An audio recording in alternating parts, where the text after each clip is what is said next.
There's just something about that intro that always puts a smile on my face. Welcome to my review of The Secret of Monkey Island, originally for various PC systems of the early 90s, later ported to other systems like Sega CD, and finally released in the Special Edition, which is what you're going to be seeing in this video, which was released for PC, Mac, iOS, PSN, and XBLA.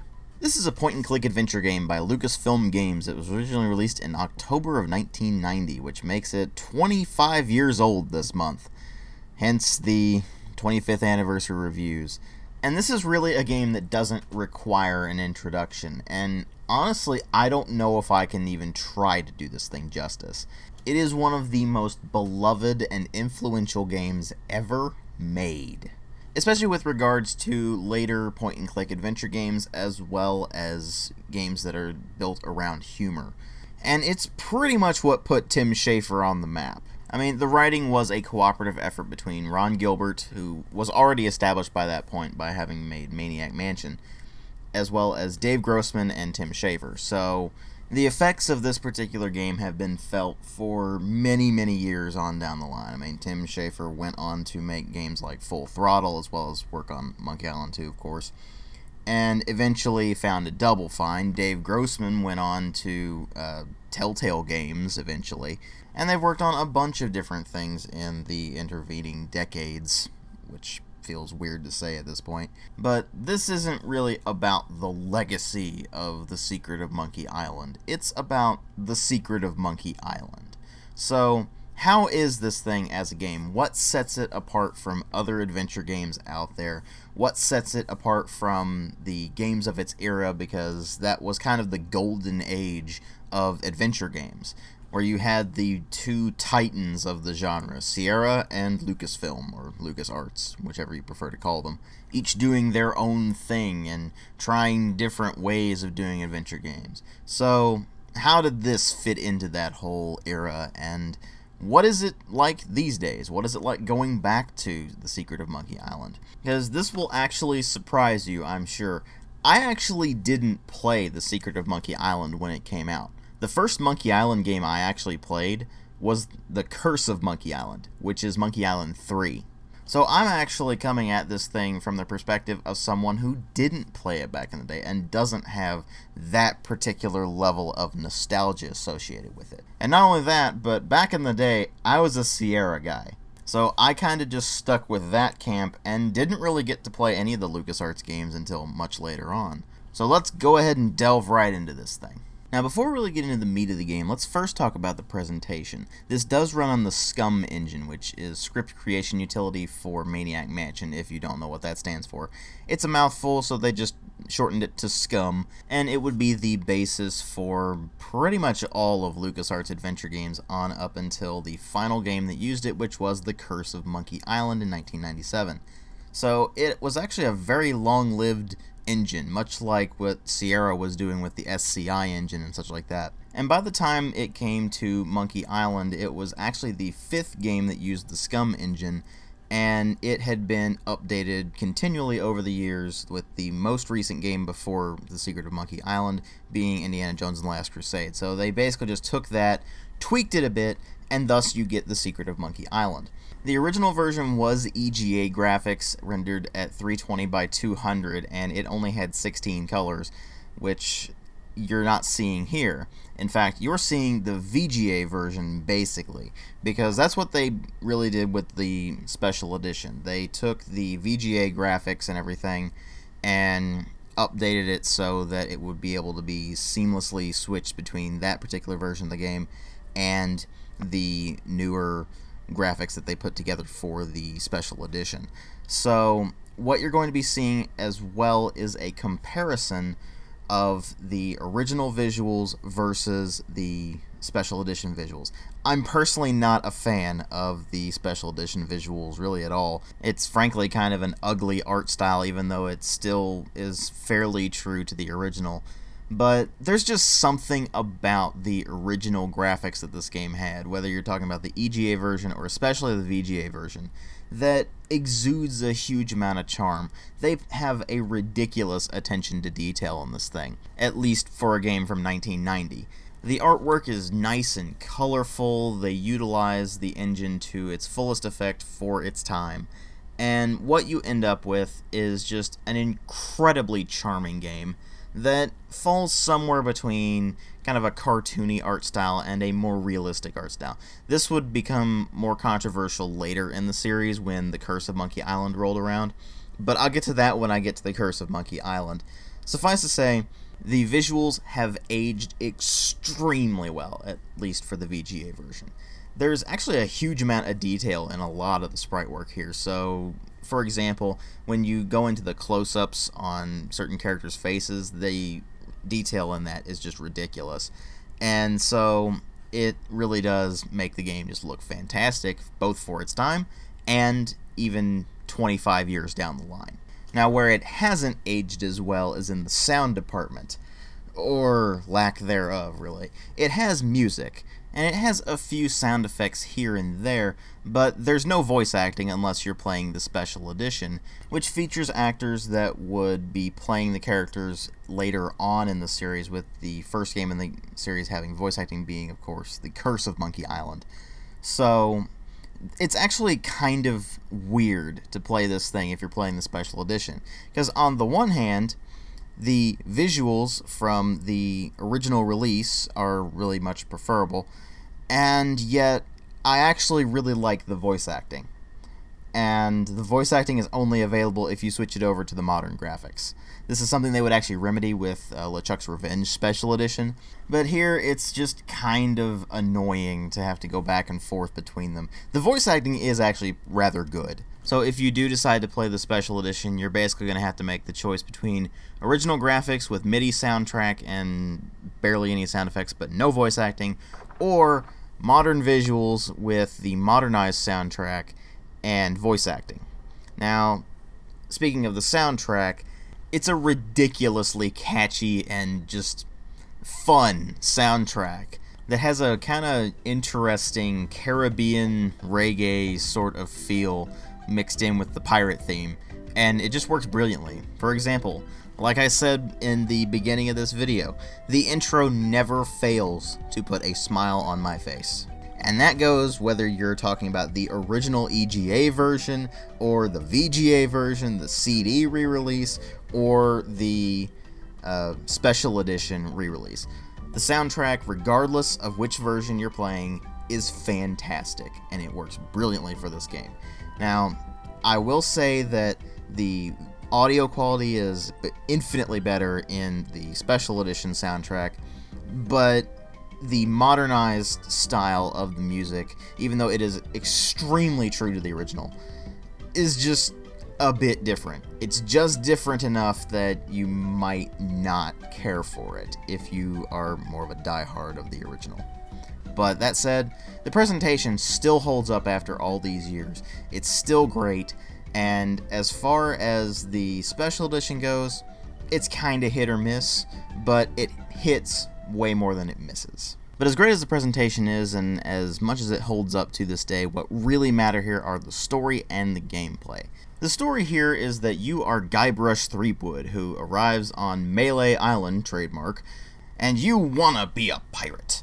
And so an old man at the beginning of the game tells you to go off and find the pirate leaders, who set you about 3 trials that will basically prove your worthiness to become a pirate.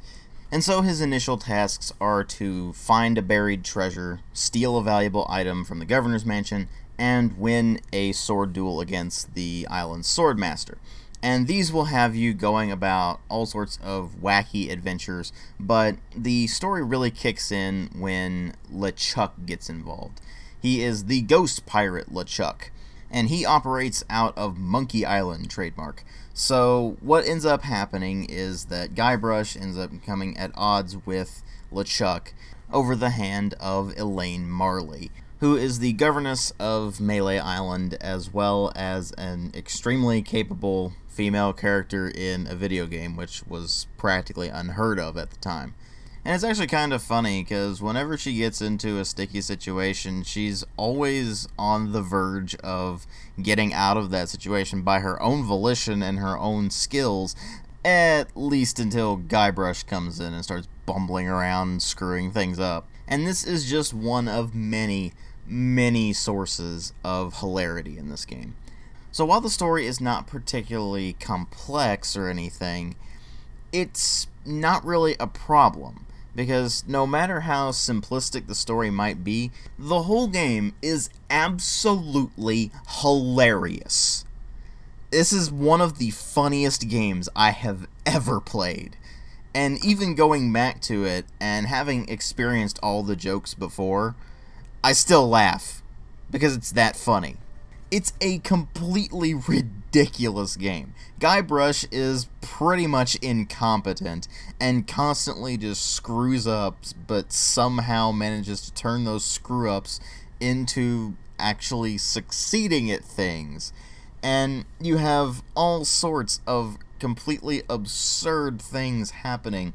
For example, a rubber chicken with a pulley attached to it. And you just sit there going, well, what would you ever use this for? And it's the solution to a puzzle, and you just kind of have to think outside the box with that sort of thing. They have things like the sword fighting mechanics, where it's actually not centered around the sword fighting, but instead around insulting the other characters. And there's a segment when you're learning how to do all this sword fighting where you're having to basically learn the proper responses to all the insults. And so you end up with things like, you fight like a dairy farmer, and the appropriate response to that being, well, how appropriate, you fight like a cow! And all sorts of completely silly, nonsensical insults that they throw back and forth. And if you do enough of those correctly, then you win the fight, and so on and so forth.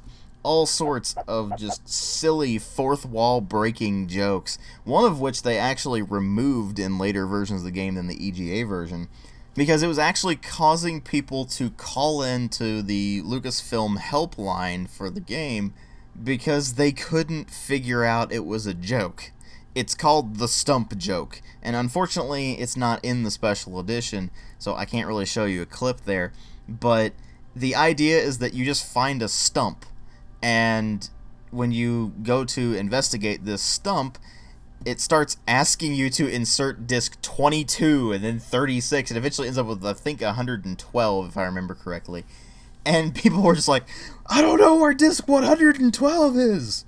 Which honestly is even more funny than the joke itself, because the joke itself is just kind of like a, ha ha, yeah, you're referencing the fact that there are way too many discs in these early adventure games. But then that people calling in makes it just go from a silly joke to this is the stuff of legend. And there's so many fantastic jokes in here that I don't want to spoil for you, because that's really the joy of this game, is going through and experiencing just how ridiculously funny this game is. It's guaranteed to put a smile on your face. If you don't find something in this funny, there's probably something wrong with you. It's got all kinds of jokes, from the pure slapstick to the rather absurd humor to just bits of wit thrown in there that put it in a league that really is unrivaled. It's extremely difficult to think of another adventure game that is even close to this level of funny.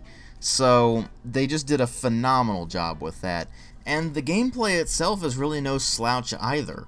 It's definitely one of the best examples of a point-and-click adventure game in both the best of ways and kind of the worst of ways at the same time. You see, they did something a bit different with The Secret of Monkey Island's gameplay compared to pretty much every other adventure game of the time, which is you basically can't die in this game. So unlike what we Sierra guys were experiencing back in the day, where you would die for so much as lifting your finger to go, excuse me, this thing just encourages you to mess around with things and try all sorts of solutions that could possibly be completely and utterly ridiculous. And so, while you don't really get the same kind of puzzles that you would find in, for example, King's Quest V, which was another game that actually came out that year, where you would have things like the pie in the Yeti's face, which just throws people off every single time you mention it for some reason. You instead get a lot more of the sort of dialogue puzzles, or things that are just kind of far-fetched, but at the same time, if you think about it, it somehow makes sense. Some things that follow cartoon logic, all sorts of things like that, that really just make the puzzles both challenging and generally something that you can really piece together in your head relatively easily, and it's just figuring out the exact manner in which you do something. So for example, with the chicken on a pulley thing that you get, you go, well, what would you possibly use this for? And then as you explore the island of Melee, eventually you find a location, you go, oh, now I get it, and it makes sense. And you kind of go from there. That's generally how the puzzles play out. But there are a couple in there where you may need a bit of shoving in the right direction first. And so, especially for newer players who aren't used to this kind of adventure game, where it doesn't really hold your hand very much, and you're not used to games that actually require you to think, it may be handy to keep the UHS around. If you're not familiar with the UHS, it's the Universal Hint System, and you can go in there and just get the hints you need at that particular moment instead of just spoiling the entire game, basically. So something like that can be handy if you find yourself stuck, but generally speaking, it's fairly difficult to actually get stuck in this game. Partly because you can't die, but also partly because the game just does a rather good job of generally shoving you in the right direction, for the most part. When you start the game out and it gives you the 3 trials, you're pretty much free to go about them as you see fit, but there is more of an order to the way you have to do things, and you don't really figure that out without some trial and error. So just be prepared for that if you go into the Secret of Monkey Island and you never played it before anyway, or you've never played an old school adventure game before. But that said, the interface also bears mentioning because it did change up a slight bit from previous games that used the SCUM engine. This time around, it actually has some basic commands that will be sort of automatically triggered. For example, if you look at a person, the default action is going to be to talk to that person. So that's the sort of streamlining that actually makes sense, whereas like, okay, well, we have all these different options you can mess with, but here's the most likely option you're going to use, so we're just going to automatically have that as the default when you highlight this particular thing. So that sort of streamlining actually helped things out a bit and really did make the game a lot easier to play than most other adventure games at the time. Especially something like a Sierra game where it's basically just like click on everything and hope eventually you find out what you need to do.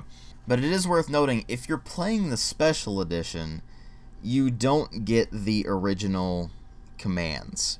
The original commands are the verb system that you'll be seeing pop up pretty regularly in this video. That's because I'm using the old school control scheme that's available.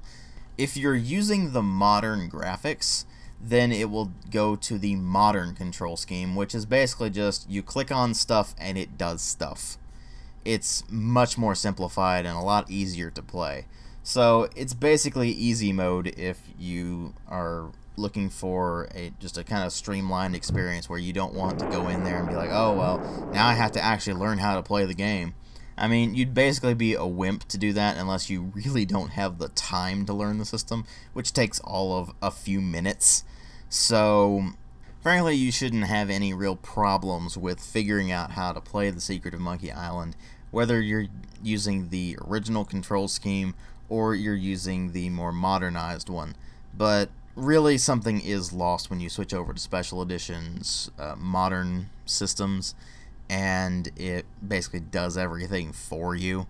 Let's face it, there's just a lot more joy to be found in figuring out the puzzles yourself and figuring out exactly what combination of verbs and such you need to use in order to actually be able to complete that particular puzzle and get on with the game. And it's not a particularly long game either. It's about standard length for an old school adventure game, so you're looking at roughly 3 hours of game time. It's a short game, sure, but so are pretty much every other adventure game out there as well. And it really does focus more on story, on humor, and on some puzzle solving than it does on providing you the kind of gameplay experience that a modern gamer would be used to, which is pack as much crap in there as possible and not worry so much about the quality of it. This is more quality over quantity. Although I will say that the ending actually left me a bit cold, which is kind of odd considering just how much I was enjoying the game up to that point. It just was kind of flat, and I wasn't really expecting it to just kind of end in such a corny manner. I mean, it was still funny, but it was just kind of one of those moments like, wait, what? But it wasn't really in a bad way, per se. And I don't know if it's really something you can take away from the way I've been presenting this thus far, but I'm just going to say it right now. The Secret of Monkey Island is one of my favorite games of all time.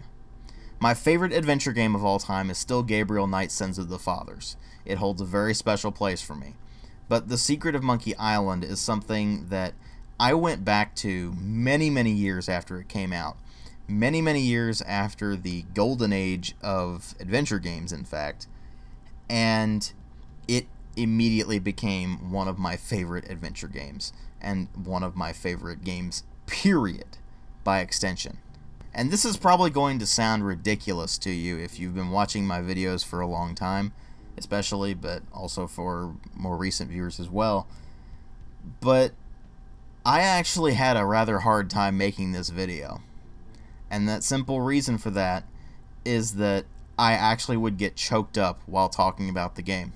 And it's from something I have never experienced before, which is that I enjoy the game so damn much that it actually chokes me up to talk about it, just from remembering how much I enjoy the game. I really cannot recommend this game enough. It is one of the finest video games ever made. If you do not own a copy of The Secret of Monkey Island, you need to get a copy of The Secret of Monkey Island. Even if you don't enjoy point-and-click adventure games, this is an incredibly important piece of gaming history. And frankly, it's still one of the best games ever made, so even if you aren't really a fan of point-and-click adventure games, chances are you'll find at least something to like about this thing. Wholeheartedly recommended once again. Thanks for watching.